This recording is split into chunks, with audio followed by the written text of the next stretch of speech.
जीव निराश्रव है, ये कैसे पता चलेगा कि जब जीव ज्ञानी हो गया तो वो निराश्रव है ना? इससे पता चल गया ना स्वभाव का कि जीव निराश्रव है।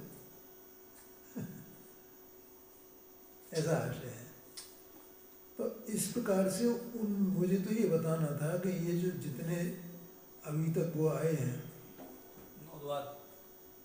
अधिकार या द्वार, तो उनमें उनका विषय है। अब यहाँ सर्वशुद्ध द्वार आया है। देखो समयसार जी शास्त्र की दो मुख्य रूप से दो टीकाएं हैं संस्कृत में, एक अमृतचंद्राचार्य स्वामी की और एक जयसेनाचार्य स्वामी की।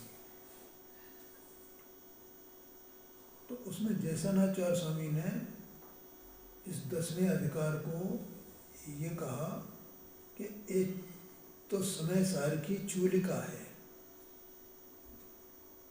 चूलिका का मतलब क्या होता है? चूलिका का मतलब साहित्य में जो कही गई और जो नहीं कही गई उन बातों को उसमें शामिल करना, उस अधिकार में, उस विषय में। समझ गए ना? पहले कुछ बातें कह दी गई हैं, वे भी इसमें हो सकती हैं, और कुछ छूट गई हो वे भी इसमें है, इस अधिकार में। ऐसा आशय है। और जब अपन इसका स्वाध्याय करते हैं तो ये पता चलता है कि ये बातें इसमें पहले नहीं कही गई थी, वो यहाँ कही गई। ठीक है। तो जैसे जितने अधिकार निकल गए तो उनमें जीव को ही मुख्य किया गया है।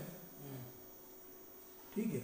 और जितने ये जो पुण्य पाप कर्ता कर्म और ये आश्रवण वगैरह मोक्ष वगैरह संबंध निद्रा ये कहा, तो उसमें ये अंत में ये लिखा भी जाता है कि अब जैसे मोक्ष अपना नृत्य दिखा करके निकल गया मंच से, ऐसे नाटक के रूप में है ना, ऐसा कहते हैं। तो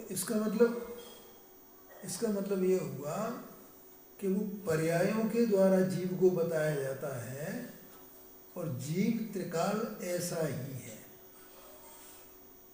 ठीक है। तो जो बातें कह दी गई और जो नहीं कही गई उन सबको इसमें शामिल करके और जीव के स्वरूप को बताया है। ऐसा जीव विशुद्ध है।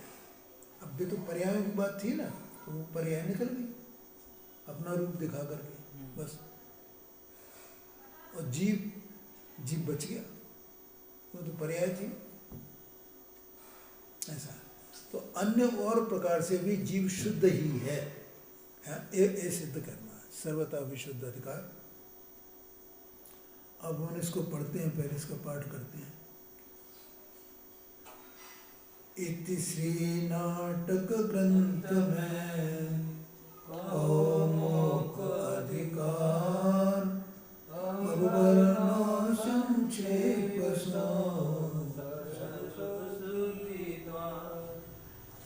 चलो आगे चलते हैं, तो सबको समझ में आ ही गया है। 2 नंबर का छंद।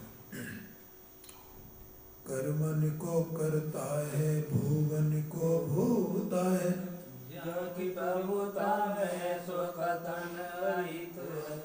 जम एक इंद्रियादि पंचदा कथन नहीं,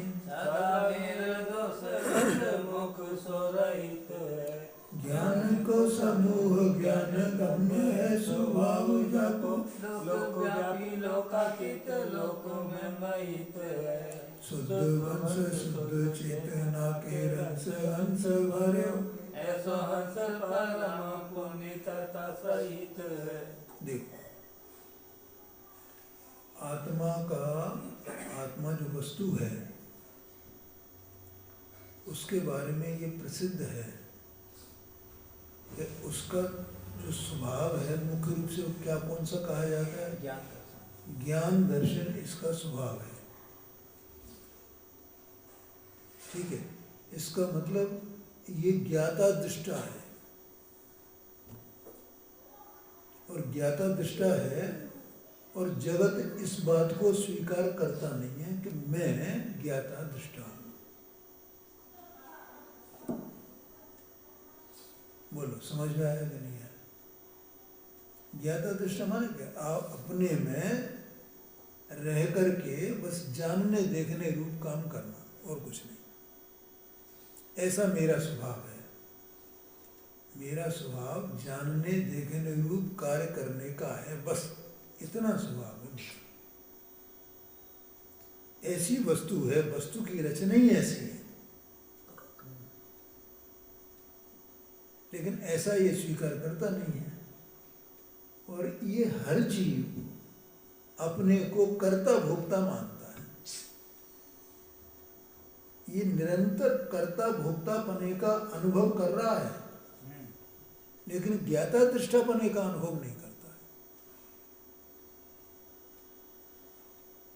ये कह रहे हैं यहाँ पे, देखो, कर्मन को कर्ता भोगन को भोगता है। ठीक है कि ये जीव कर्म का करता है, भोग को भोगता है और भोगों को भोगने वाला है। माने कर्मों को ही भोगने वाला यूं भी कह सकते हैं, क्योंकि भोग है वे कर्म के उदय से ही मिलते हैं। और भोग भी दोनों प्रकार के हैं, अनुकूल प्रतिकूल। तो वहाँ ये सुखी दुखी होता है। सुखी सुख दुख का वेदन करना, अपने को सुखी दुखी मानना, उससे इसी का नाम है भोगना। ऐसा समझो। तो यहाँ का कर्मन को करता है, भोगने को भोगता है, जाकी प्रभुता में ऐसो कथन अहित है। ये तो प्रभु है, इसको प्रभु क्यों कहा जाता पता है? क्योंकि ये बिल्कुल एकदम सब पूरे लोकालोक को जानने वाला है ना। कैसी शक्ति है इसकी? ज्ञान दर्शन की शक्ति कैसी है? माने लोकालोक को जानने की, एक समय में जाने की ऐसी शक्ति है। कोई चीज इससे रह नहीं, इसलिए प्रभु है। किसी को छुए नहीं, किसी के द्वारा छुआ नहीं जाए, ऐसी महान वस्तु है ये। इसलिए इसको प्रभु कहा जा रहा है कि जो अपने ज्ञाता दृष्टा स्वभाव के कारण, निराकुल स्वभाव के कारण, आनंदमय स्वभाव के कारण जो प्रभु है, पूरे लोकालोक को जाने, तो अभी लोकालोक को जान करके, देख करके भी इसको रंच मात्र भी कोई विकल्प ही उत्पन्न नहीं हुई। ऐसी महान वस्तु है ना ये, रंच मात्र कुछ विकल्प नहीं उत्पन्न हुए। ऐसा इसका स्वभाव है, ऐसा महान प्रभु है, प्रभावित नहीं हो। हाँ जी, ऐसा महान द्रव्य है ये। अब उसके संबंध में उसे कहा जाए कि ये कर्म का करता है, भोगता है, तो कलंक लगा दिया भाई। माने अपने को कलंक लगा दिया इसने। ये ऐसा मानना इसके लिए स्वयं अहित है, दुख है ऐसा मानना। ये दुख की बात है कि ये ऐसा मानता है। ख्याल में आया कि नहीं? देखो, जानने वाला ये, मानने वाला ये, कोई दूसरा तो कुछ है नहीं इसमें। इसका, इस जीव का कोई, इस पूरे विश्व में कोई अन्य द्रव्य, अन्य वस्तु इसका कोई उपकार करे, कोई अपकार करे, ऐसा नहीं है। क्या कहा? कोई उपकार करे, कोई अपकार करे, ऐसा नहीं है। है ऐसा कि कोई उपकार करे इसका, कोई इसका अपकार करे? तो फिर इसका उपकार अपकार करने वाला कौन है? अहित है इसका। ये स्वयं ही है, स्वयं ही अपने को कर्ता भोक्ता मानता है और स्वयं ही अपना अपकार करता है। और स्वयं ही अपने स्वरूप को देखे तो स्वयं ही अपना उपकार करेंगे। ऐसा है। आगे कहते हैं, देखो, जाके एक इंद्री आदि पंचधा कथन नाई। ये एक इंद्री है, ये दो इंद्री है, ये तीन पांच इंद्रियां बना है ना। तो जीव ऐसा है क्या? एक इंद्री जीव, दो इंद्री जीव, तीन इंद्री जीव, चार इंद्री, पांच इंद्री जीव, ऐसा है ही नहीं। क्या मैं देखो, ये तो यहाँ चूंकि ये बहुत सीमित है, छंद तो सीमित होता है ना, उसमें ही संभाग भर करना एक छंद में। आज दोपहर में मैं स्वाध्याय कर रहा था तो मुझे विचार आया था कि ये जीव रोजाना 5 पूजाएं करे और 5 बार बोले, जन्म जरा मृत्यु विनाशनाय जन्म निर्पामति स्वाहा, और पूरा जीवन लगा दे, तो इसका जन्म मरण कितना घट जाएगा? कुछ भी नहीं है। क्यों? क्योंकि अंदर में जो आत्मा है वो जन्म मरण को स्पर्श ही नहीं करता है। नहीं आएगा? बिल्कुल। यहाँ ये कहा ना, एक इंद्रियादि पंचधा कथन नाय, उसके संबंध में ऐसा कुछ ये कहना, ऐसा उसको कलंकित करना है। ये जीव मरता है, ये जीव जीता है, जन्म लेता है, उसको कहना ये कलंकित करना है। जीव मरता जीता नहीं है, जन्म मरण को स्पर्श करता ही नहीं है जीव, ये समझना। और ये जीवन भर ये करता रहे, कुछ क्या होने वाला है? और जन्म मरण से रहित अपना स्वरूप देखे है तो इसके जन्म मरण का सद्भाव रहेगा तो छूट जाएगा, छूट जाओ। और जन्म मरण से रहित इसका स्वभाव है।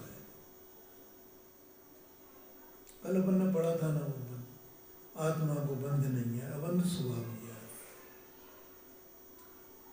आज हम कह रहे हैं आत्मा को एक इंद्री आदि पंचदा कथन 5 तक के कथन पे नहीं है, सदा निर्दोष। अभी फिर आ रहा है, देखो, सदा निर्दोष है। देखो यहाँ निर्दोष शब्द आया है ना, मैंने पहले 1-2 बार ऐसा बोला था, आत्मा शुद्ध है, आत्मा शुद्ध है, आत्मा शुद्ध है। शुद्ध का मतलब क्या? निर्दोष है आत्मा, बस। यहाँ पंडित साहब खुद ही कह रहे निर्दोष है, माने उसमें कोई विकार, कोई दोष है ही नहीं, निर्दोष है वस्तु, त्रिकाल निर्दोष वस्तु है, बंध मोक्ष से रहित है। आत्मा को कल बंध की बात चली थी, बंध है, बंध नहीं है, जब बंध नहीं है तो मोक्ष भी नहीं है। तो आत्मा तो मोक्ष स्वरूप ही बैठा हुआ है, मोक्ष होता ही नहीं उसको। तो उत्पाद है, द्रव्यात्मक वस्तु अपने में परिपूर्ण है, त्रिकाल है, जो का तो है ना, क्या हो क्या गया है उसमें? कुछ नहीं हुआ है। कर्म के उदय जन्म में एक समय का विकार पर्याय में उत्पन्न होता है, उत्पाद है, और उस पर्याय के विनाश के साथ उसका विनाश हो जाता है, और वस्तु ज्यों की त्यों ही रहती है।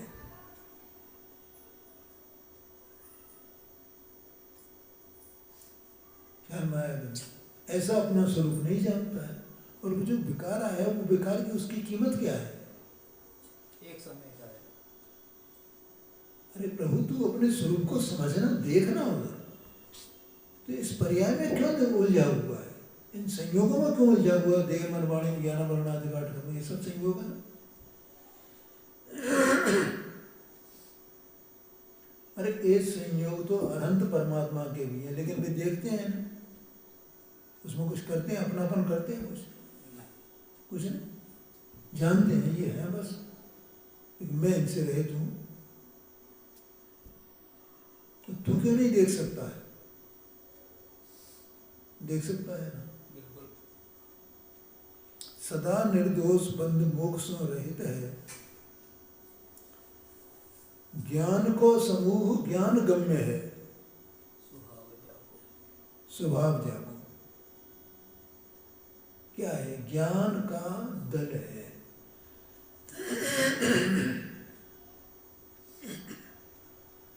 ज्ञान मूर्ति है, ज्ञान की रचना है।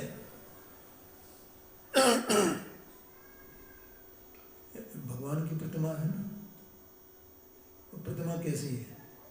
मार्बल की है ना वो प्रतिमा, पूरी प्रतिमा एक एक उसमें अंश अंश उसका मार्बल का है। ऐसे ये जो चैतन्य वस्तु है, इसका अंश अंश कैसा है? ज्ञान ज्ञान ज्ञान ज्ञान ज्ञान चेतन चेतन चेतन चेतन चेतन ज्ञान ज्ञान ज्ञान का समूह को, चेतना का समूह को, दल है उसका। गुरुदेव जी कभी शकरकंद का उदाहरण लेते हैं। उसको शकरकंद कहा जाता है ना, तो उसका एक एक कण कैसा है? शकर जैसा मीठा है, शकर जैसा मीठा है, इसलिए उसका नाम शकरकंद है। ऐसे जी आत्मा क्या है? ज्ञान कंद है ये, चेतना का कंद है ये, चेतना की रचना है। बहुत मुश्किल है भाई, कैसे जीव जानेंगे, कैसा उलझा हुआ है इसमें।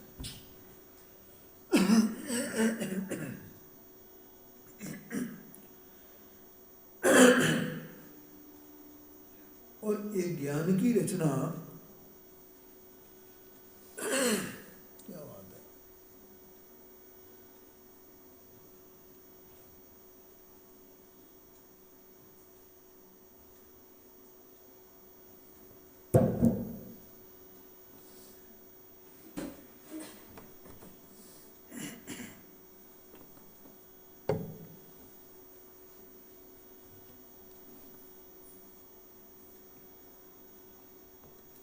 और ये जो ज्ञान की रचना है इसकी, तो कैसे जानने में आए? ज्ञान में ज्ञान से, माने जो आप स्वयं ज्ञान स्वरूप वस्तु है, इसका जो ज्ञान है वो ज्ञान ही इसको ज्ञान स्वरूप से जाने तो जाने।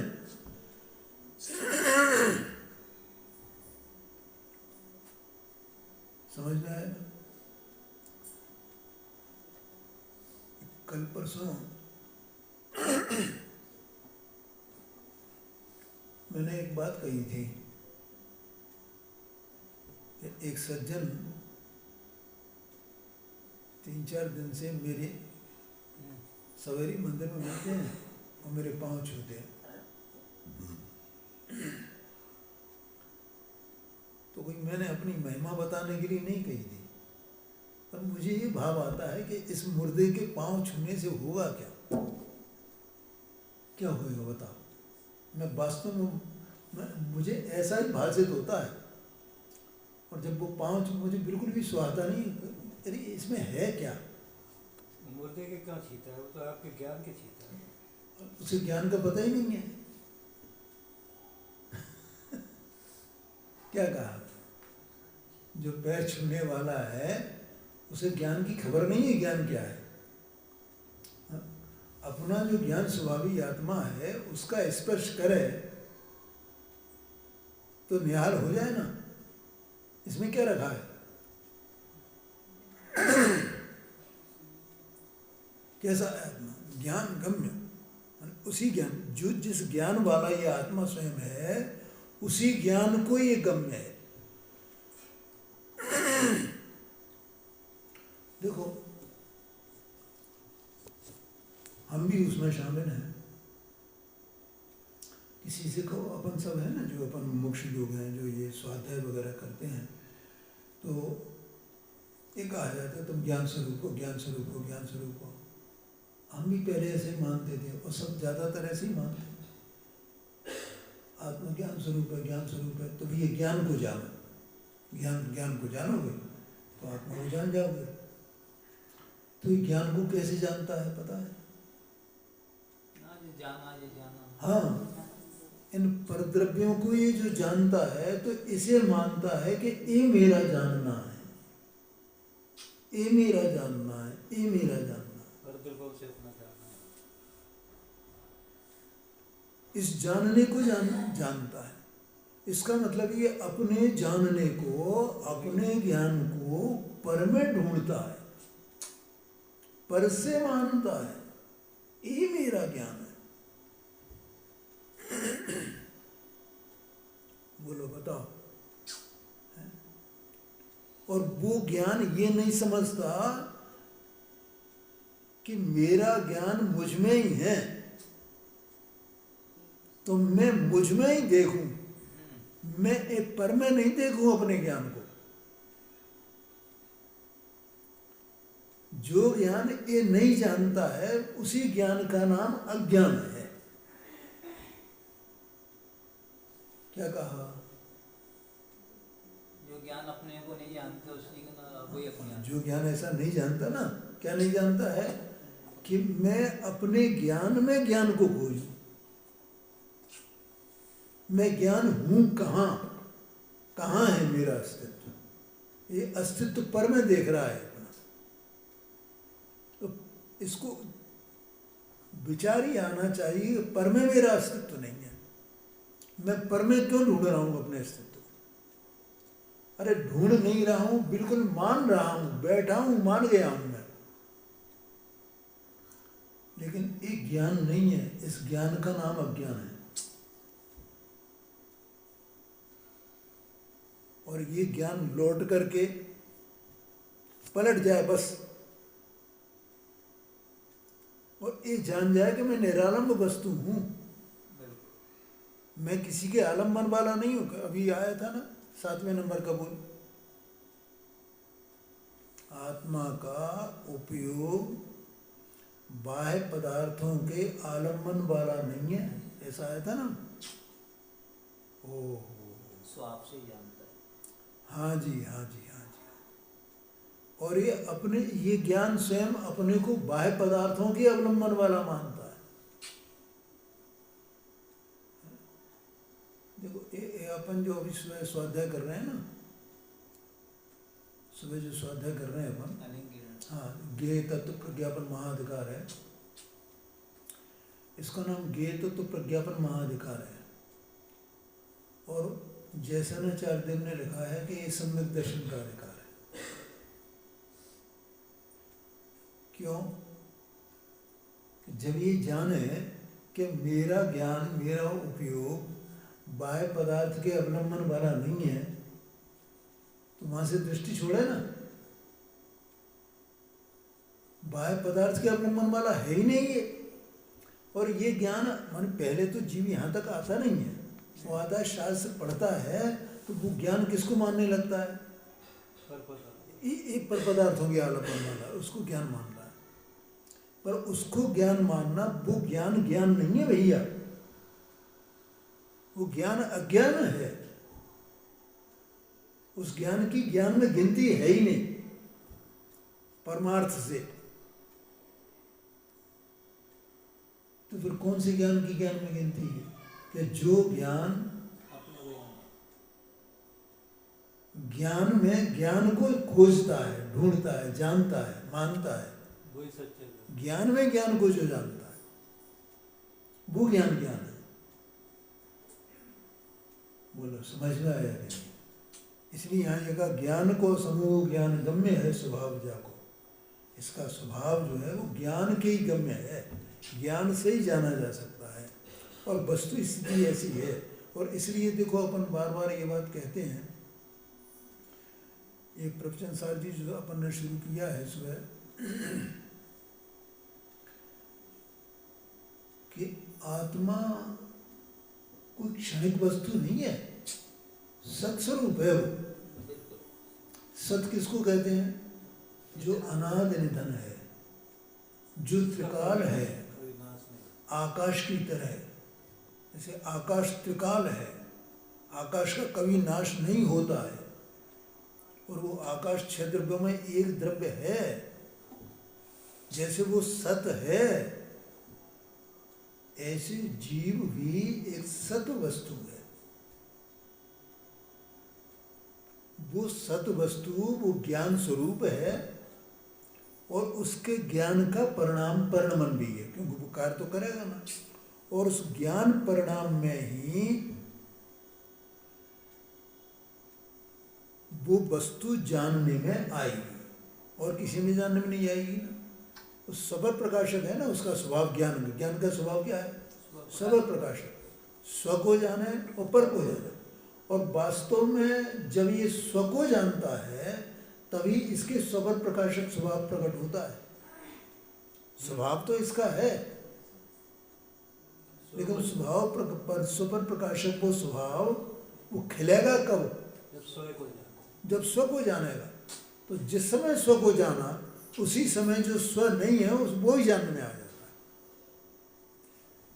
है। ऐसा समझना।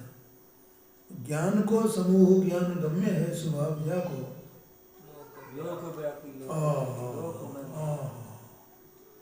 देखो लोक व्यापी का अभी अपन ने कहा ना प्रभुता, तो कैसी प्रभुता है इसकी? लोक व्यापी। पूरे लोकालोक को जाने ऐसी इसकी ताकत है। एक समय में पूरे लोकालोक, लोक और अलोक। अलोक कितना है? अनंत अनंत अनंत अनंत अनंत अनंत अनंत अनंत अनंत अनंत अनंत। उस अनंत अनंत आलोक को भी जाने एक समय में, इतनी ताकत है इसकी। इसलिए वो प्रभु है, ऊपर आ गया। और उसी को यहाँ कहा लोक व्यापी, लोक में व्यापक होने वाला। तो अभी कहते हैं लोकातीत। एक तरफ लोक व्यापी कहते हैं, दूसरी तरफ कहते हैं लोक से रहित है, लोकातीत है, उसमें लोक है ही नहीं। बोलो, ये लोक को जाने तो भी ये लोक में नहीं है, और लोक में नहीं है तो भी लोक में है। कैसी कैसी बातें हैं। तो लोक व्यापी क्यों कहा? इसका सर्वज्ञत्व स्वभाव है, इसलिए तो इसको लोक व्यापी कहा।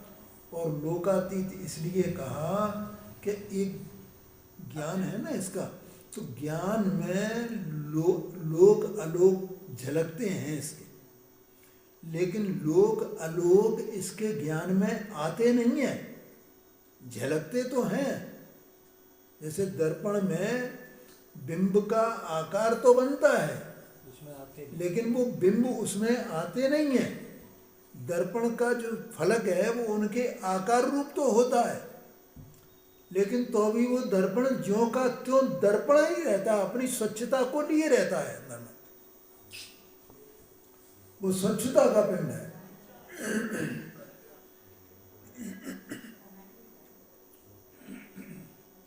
बोलो, समझ में आया? इसलिए वो लोकातीत है। लोकातीत इसलिए कहा कि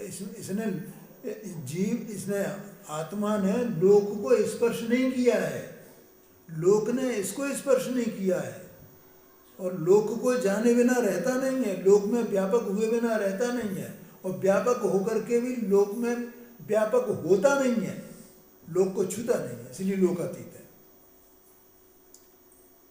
ख्याल में आया नहीं है?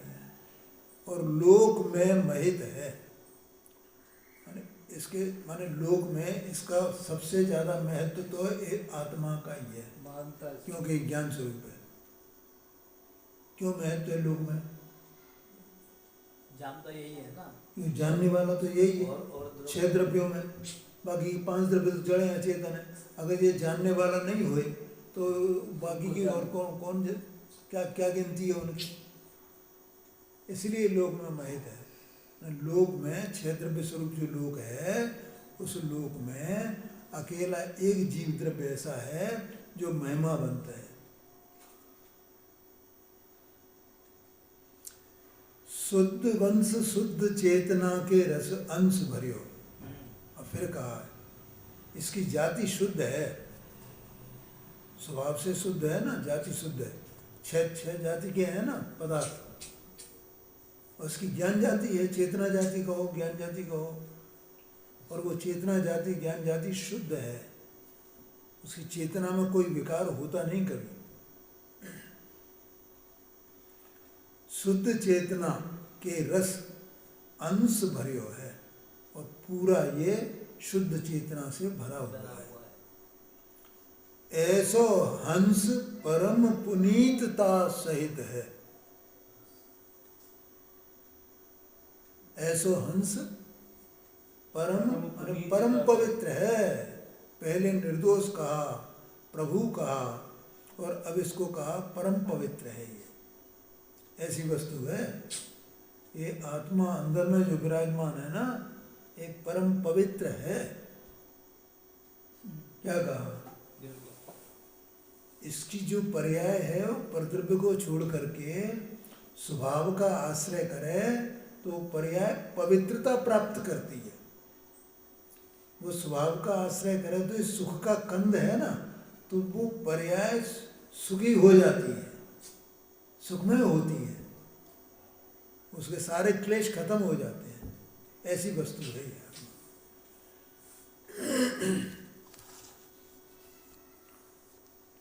अब देखो इसका अर्थ यहाँ पढ़ लेते हैं अपन।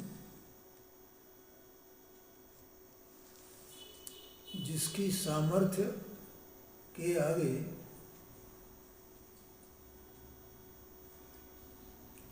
कर्म का कर्ता है, कर्म का भोक्ता है, ऐसा कहना हानिकारक है। माने ये कलंक है, अहित, जीव का ही अहित है इसमें। ऐसा मानना, जो भी ऐसा कहता है या मानता है वो अपना अहित ही करता है। पंचेंद्रीय भेद का कथन जिसमें नहीं है, जीव एक इंद्रिय है, दो इंद्रिय, तीन इंद्रिय, ये सब व्यवहारने के कथन है। ये तो बिल्कुल देखो, कल व्यवहार पर्याय की और द्रव्य की बात आई थी ना, कि निर्मल पर्याय को भी व्यवहार कहा जाता है। हाँ जी, ठीक है। तो निर्मल पर्याय को व्यवहार क्यों कह रहे हैं भैया? द्रव्य तो नित्य है, पर्याय अनित्य है। अब उस अनित्य पर्याय को नित्य कहा जा रहा है। जीव के साथ में अभेद कर दिया ना उसे। यहाँ पे अभी इधर सुनना जरा जो मैं बोल रहा हूँ। क्या कर दिया उसे? अभेद कर दिया। इसका मतलब उस अनित्य पर्याय में नित्यता का उपचार कर दिया, इसलिए व्यवहार है। ये जीव की पर्याय, ये जीव की पर्याय, पर्याय की पर्याय है, जीव की पर्याय कहा जा रहा है उसे। जीव तो नित्य है, पर्याय नित्य है। तो एक व्यवहार का मतलब क्या है? उपचार करना, आरोपित करना, आरोपित कथन, उसका नाम व्यवहार है। ठीक है। ऐसे ही यहाँ पर ए जीव एक इंद्रिय है, ए जीव दो इंद्रिय है, ये कौन सा कथन है? आरोपित कथन है या यथार्थ कथन है? दो तरह के कथन। आरोपित कथन है, उपचार है। जैसे घड़ा मिट्टी का है, उसे कह रहे हैं घीगा घड़ा, घीगा घड़ा, घी, तो क्या हो गया? कौन सा कथन है ये? उपचार है भाई। ये तो घीगा घड़ा कहाँ है? वो तो मिट्टी का ही घड़ा है। घी भरने से क्या घड़ा बदल गया क्या? मिट्टी की जगह वो घी का हो गया क्या? वो तो मिट्टी का ही रहा है। घड़े की बात है ना, घी का घड़ा, घी का घड़ा उसको कहा जा रहा। जो मिट्टी का घड़ा है, तो मिट्टी का घड़ा घी का हुआ क्या? घी भरो तो भी मिट्टी का ही हो। तो घी के कारण से उसे उपचार से घी का घड़ा कहा जा रहा है, तो वो आरोपित कथन है,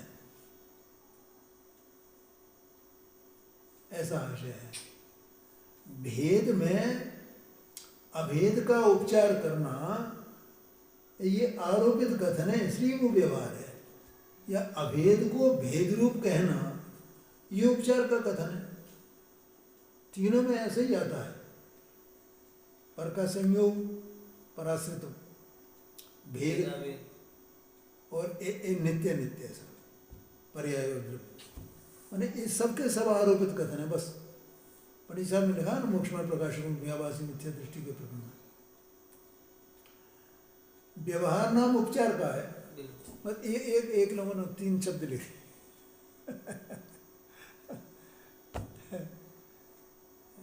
व्यवहार नाम उपचार का। व्यवहार किसको होते हैं? व्यवहार के, अरे भैया उपचार का नाम व्यवहार है,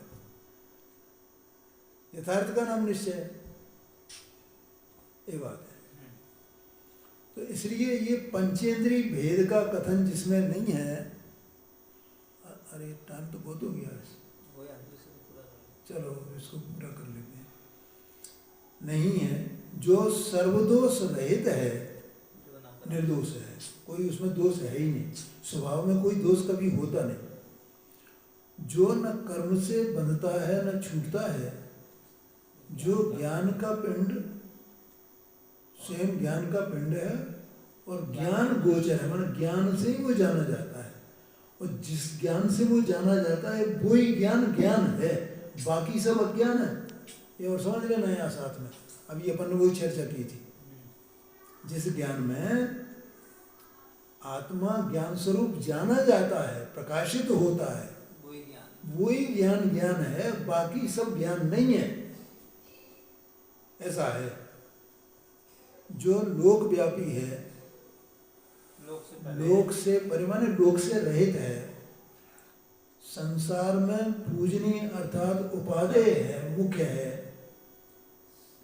जिसकी जाति शुद्ध है, जिसमें चैतन्य रस भरा हुआ है, ऐसा हंस अर्थात आत्मा परम पवित्र है, ऐसा समझना। आगे चर्चा अपन कल करेंगे।